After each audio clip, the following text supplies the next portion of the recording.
ನಮ್ಮ ದಾಸರು. ಈ ಹೇಡಿ ಧರ್ಮರಾಯನು ಇನ್ನು ನಮ್ಮ ಅಡಿಯಾಳು. ಇನ್ನು ಬಂಡಿ ಬಂಡಿ ಅನ್ನೋನನ್ನು ಈ ಬಂಡ ಭೀಮ ನಮ್ಮ ದಾಸ. ಇನ್ನು ನಮ್ಮ ವೀರ ಕರ್ಣನನ್ನು ಸದೆ ಮಾಡಿದನೆಂದು ಮೆಚ್ಚಿಕೊಳ್ಳುವ ಈ ಅರ್ಜುನನು ಒಬ್ಬ ನಪುಂಸಕ. ಇನ್ನು ಸಿಂಹದ ಮರಿಗಳು ಎಂದು ಕೊಚ್ಚಿಕೊಳ್ಳುವ ಈ ನಕುಲ ಸಹದೇವರು ಇನ್ನು ಬಾಲಕರು. ಈ ಪಾಂಡವರು ನರೆಯ ಸರಿಸಾಟಿಗೆ ಎಂದಿಗೂ ಸಾಧ್ಯವಿಲ್ಲ, ಅದೆಂದಿಗೂ ಸಾಧ್ಯವಿಲ್ಲ. ಈ ಪ್ರಜ್ವಲಿತ ಕುರುವಂಶ ಬೆಳಗಬೇಕಾದರೆ ಅದು ನಮ್ಮಿಂದ ಮಾತ್ರ ಸಾಧ್ಯ. ಈಗಲೇ ನನಗೆ ಆಜ್ಞೆಯನ್ನು ಕೊಡು. ಆ ದುರಾಂಕಾರಿ ದ್ರೌಪದಿಯನ್ನು ಈಗಲೇ ಕಂಡು ಬರುವೆ.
ಮಾಡಿದ್ದಾನೆ. ಛೀ, ನೀಚನೆ. ನಿನ್ನ ಅಣ್ಣನಿಗಂತೂ ಅಕ್ಕ ಯಾರು, ಅಮ್ಮ ಯಾರು, ತಂಗಿ ಯಾರು, ಹೆಂಡತಿ ಎಂಬ ಪದ ಅರ್ಥವೇ ಗೊತ್ತಿಲ್ಲದೆ ಪಶುವಂತೆ ವರ್ತಿಸುತ್ತಿರುವುದು. ಆದರೆ ನಿನಗೇನಾಗಿದೆ? ಹೋಗು, ನೀನೆಷ್ಟೇ ಹೇಳಿದ್ರೆ ನಾನು ಎಲ್ಲಿಗೂ ಬರುವುದಿಲ್ಲ. ಪಾಂಚಾಲಿ, ನಿನ್ನ ಬದಿಗಳು ಪಗಡೆ ಆಟದಲ್ಲಿ ಸೋತು ರಾಜ್ಯ ಕೋಶಾದಿಗಳನ್ನು ಬಡವ ವಸ್ತ್ರಗಳನ್ನು ಪಡಕ್ಕಿಟ್ಟು ಸೋತು ಕೊನೆಗೆ ನಿನ್ನನ್ನು ಸಾಕಿದ್ದಾರೆ. ಈಗ ನೀನು ನನ್ನ ದಾಸಿ. ನನ್ನ ಅಗ್ರಜನು ನಿನ್ನನ್ನು ಕುರುಸಭೆಗೆ ಆಜ್ಞೆ ಮಾಡಿದ್ದಾನೆ. ಹೊರಡು, ಇಲ್ಲವಾದರೆ ನಿನ್ನನ್ನು ನಾನೇ ಎಳೆದುಕೊಂಡು ಹೋಗುವೆ. ಏನು, ನನ್ನ ಪತಿಗಳು ನನ್ನನ್ನೇ ಪಣವಾಗಿಟ್ಟು ಸೋತರೆ ನನ್ನ ಪತಿಗಳಿಗೆ ವಿವೇಚನವಿಲ್ಲದಂತಾಯಿ.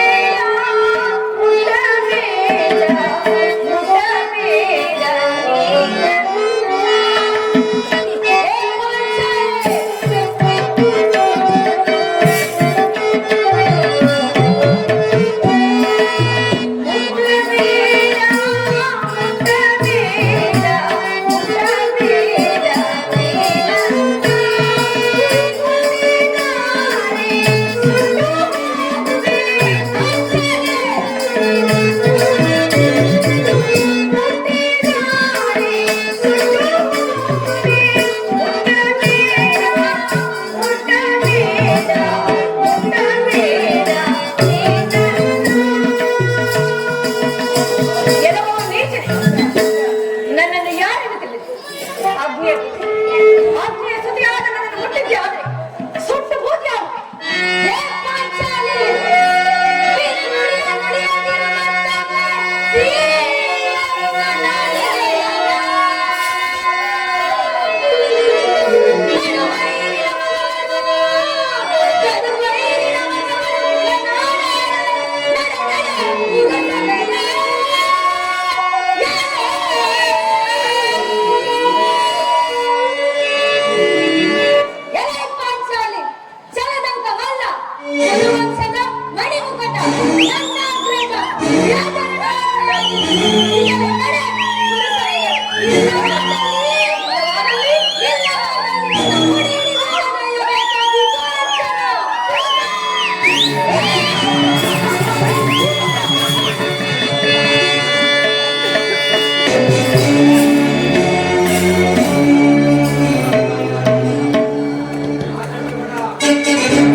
ಈಗ ಅವಳು ನಿನ್ನ ಅಧೀನ ಅಲ್ಲ, ಈಗ ಅವಳು ಈ ಸುಯೋಧನನ ದಾಸಿ.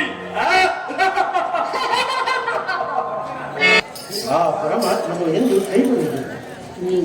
ನೀವು ಶಾಂತಿ ಶಾಂತಿ ಶಾಂತಿ ಶಾಂತಿ.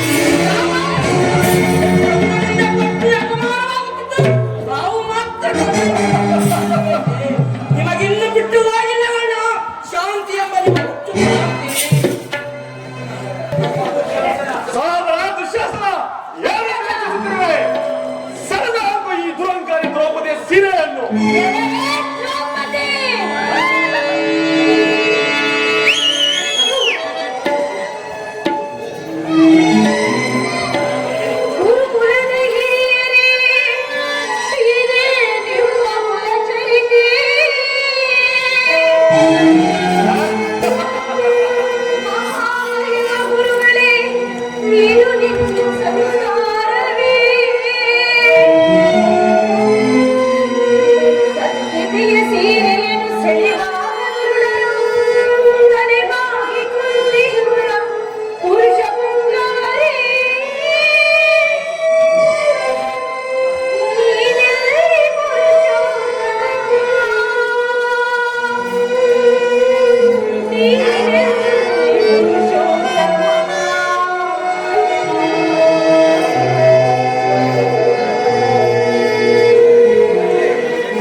ಕೊಟ್ಟೆ.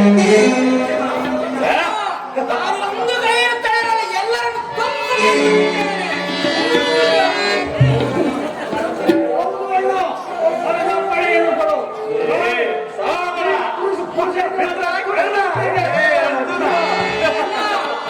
ಈ ಮೌನವು ಈ ರಾಜ್ಯ ಆಗುತ್ತಿದೆ. ನನ್ನ ಅಪ್ಪಣೆಯನ್ನು ಕೊಡು. ಈ ಸ್ಥಳವನ್ನು ಸರ್ವನಾಶ ಮಾಡಿ.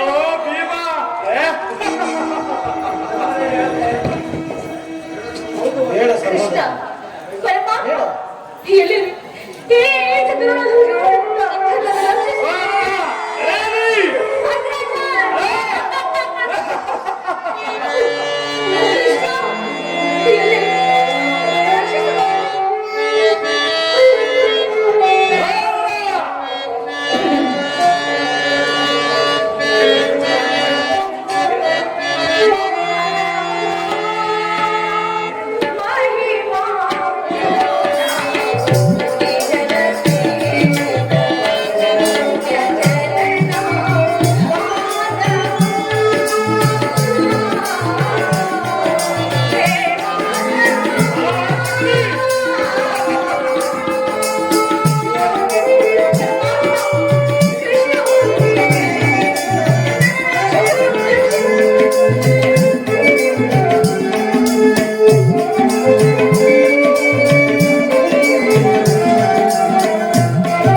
ರಕ್ಷಿಸು.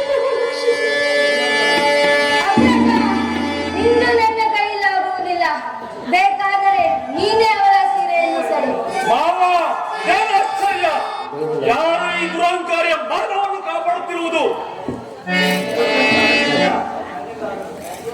ಅಗ್ರಜ, ನನ್ನಿಂದ ಆಗದು.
ಇನ್ನು ಈ ಭೀಮರತ್ವಾದ ಎಂಬ ಜ್ವಾಲೆಯು ತಪ್ಪಿದ ಕರ್ಮಗಳ ಪಾಲಿಗೆ ಪ್ರಯಾಜ್ಞೆಯಾಗಿ ಕುರುಮಲ ಸಭಾಂಗಣವನ್ನು ಘೋರ ಸ್ಮಶಾನ ಮಾಡುವುದು ಧರ್ಮದ್ರೋಹಿಗಳ ಕೊಬ್ಬಿದ ಎದೆ ಮೆಟ್ಟು ನಿಂತು ಮದಾಂಧರಾಗಿದ್ದರೆ ನಾವೇ ಅಧಿಕವೆಂದು ಮೆರೆಯುತ್ತೀವ. ಈ ಕುರುಕುಲದ ನಾಶ ಖಂಡಿತ. ಈ ದೊಡ್ಡ ದುಶ್ಯಾಸನದಿಂದ ಅಪಮಾನಗೊಂಡು ಮುಕ್ತ ಕೇಶರಾಜರಾಗಿ ನಿಂತಿರುವ ಈ ಪಾಂಚಾಲ ರಾಜನಂದಿನ ಸಮ್ಮುಖದಲ್ಲಿ ಇಂದು ಪ್ರತಿಜ್ಞೆ ಮಾಡುತ್ತಿದ್ದೇನೆ. ನಾನು ವಾಯುನಂದನ ಅಂಶದಿಂದ ಜನಿಸಿದ್ದು ನಿಜವೇ ಆದರೆ ವೀರ ರಾಜಮಾತೆಯಾದ ಕುಂತಿದೇವಿ ಸ್ಥಾನಾಪಾನ ಮಾಡಿದ ಸತ್ಯವೇ ಆಗಿದೆ.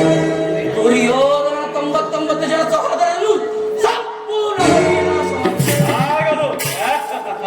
ದುರ್ಯೋಧನ ತೊಡೆಯನ್ನು ನನ್ನ ಈ ಗದಾದಂಡದಿಂದ ಅವನ ರಾಜಾಗಿರಿಗೆ ಬಂದು ನನ್ನ ಎಡಗಾಲಿಗೆ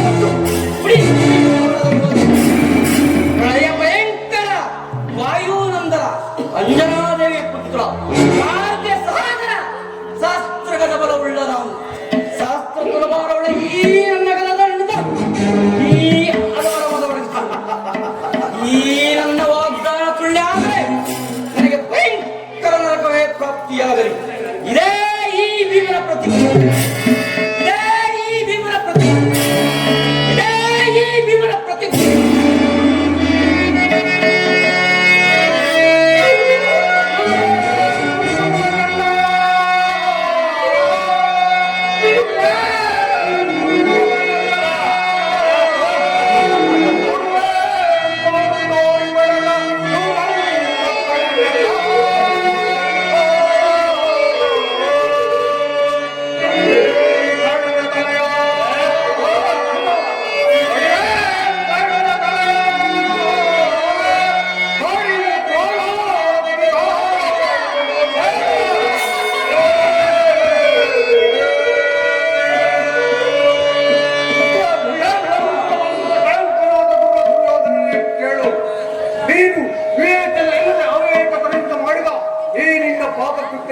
ನಿನ್ನ ಪಾಪದ ಮೂಟ ತುಂಬಿ ನರಕದ ಬಾವಿಯನ್ನು ಇಂದು ಈ ತುಂಬಿದ ಸಭೆಯಲ್ಲಿ ಅಪಮಾನವನ್ನು ಮಾಡುವುದಾದರೆ ನಾವು ಸಹಿಸಿಕೊಳ್ಳುತ್ತೇವೆ. ಆದರೆ ಹಿರಿಯ ಸಭೆಯಾದ ಈ ಪಾಂಚಾಲಿಗೆ ಮಾಡಿದ ಅಪಮಾನವನ್ನು ನಾವು ಸಹಿಸುವುದಿಲ್ಲ. ಸಹಿಸಿ ಸುಮ್ಮನಿರುವುದಿಲ್ಲ. ಕಡಿದು ಕೊಡುತ್ತೇನೆ. ಈ ದುರ್ಸಾಧನದ ಮನವನ್ನು ಬಯಸಿ ನಿನ್ನ ತೊಡೆಯನ್ನು ಉಳಿಸಿ ಈ ಕುರುಕುಲವನ್ನೆಲ್ಲ ನಾಶ ಮಾಡಿ ಈ ಅಗ್ನಿಯನ್ನು ಸಿಂಹಾಸನಕ್ಕೆ ನಮ್ಮ ಜ್ಯೇಷ್ಠ ಭಕ್ತರನ್ನು ರಾಮನನ್ನಾಗಿ ಮಾಡುತ್ತಿದ್ದರೆ ನಾನು ಬಾಳದವರೇ ಅಲ್ಲ. ಈ ತುಂಬಿದ ಸಭೆಯಲ್ಲಿ ಅರ್ಜುನ ಮಾಡುವ ಇದೇ ಸಮತ, ಈ ಕಿರೀಟಿ ಮಾಡುವ ಸಮತ, ಈ ಪಾತ್ರ ಮಾಡುವ ಸಮತ.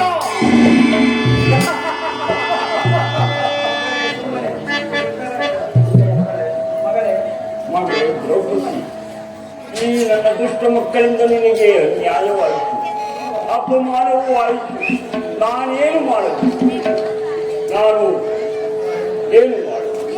ನನ್ನ ಮಾತನ್ನು ನನ್ನ ಮಕ್ಕಳು ಕೇಳಿಸುತ್ತಿಲ್ಲ.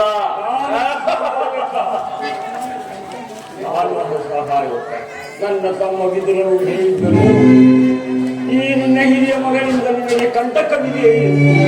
ಒಂದೇ ಈ ದುರ್ಯೋಧನನ್ನು ಕೊಂದು ಹಾಕಿದ್ದರೆ ನನಗೆ ಈ ಪರಿಸ್ಥಿತಿ ಬರುತ್ತಿದೆ. ನಾನು ಕೊರಗಬೇಕಾಗಿ ಇರಲಿಲ್ಲ. ದಯಮಾಡಿ ಆದದ್ದುವಾಗಿ ಹೋಯಿತು. ಈ ನನ್ನ ದುಷ್ಟ ಮಕ್ಕಳ ಪರವಾಗಿ ನಾನು ನಿನ್ನಲ್ಲಿ ಕ್ಷಮೆ ಕೇಳುತ್ತೇನೆ.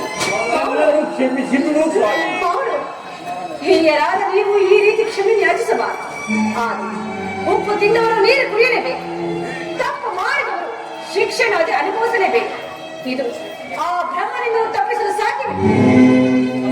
ದ್ರೌಪದಿ, ನಿನ್ನ ದುಃಖ ನನಗೆ ಅರ್ಥವಾಗುತ್ತದೆ. ನಿನ್ನ ಪತಿಗಳು ಪಣವಿಟ್ಟ ರಾಜ್ಯ, ಕೋಶ, ಸಿರಿ, ಸಂಪತ್ತು, ದಾಸ್ಯ, ವೃತ್ತಿ ಇವುಗಳಲ್ಲಿ ಯಾವುದಾದರೂ ಒಂದನ್ನು ಕೇಳಮ್ಮ, ನಾನು ದಯಪಾಲಿಸುತ್ತೇನೆ. ಎಲ್ಲವನ್ನು ಕಳೆದುಕೊಂಡಿರುವ ನಾವು ಕೇಳುವುದಾದರೆ ಏನಿರುವುದು?